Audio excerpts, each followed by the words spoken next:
Hello po mga bes! For today's video po, i-update ko nga po pala kayo sa unang batch ng kanawayon. Eto nga po pala mga bes ang araw ng kanilang pagligo. Kaya para hindi po sila ma-stress, bibigyan po natin sila ng Bitmin Pro 357. Kalahati nga pong tablet bawat isang manok. Magsisimula na din po tayo sa kanilang pagme-maintenance. Weekly nga po ang gamit namin ng Bitmin Pro 357 pag maintenance. Eto po sila mga best, tingnan nyo po.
Syempre po mga best, Triple X shampoo po ang gamit nating panligo sa kanila.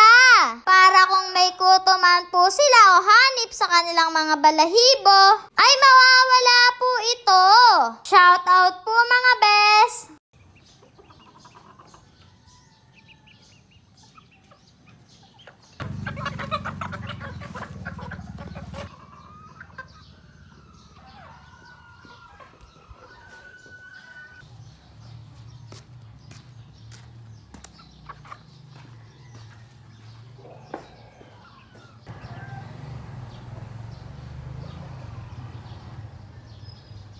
Hanggang sa muli ang inyong munting handler. Thank you po. God bless!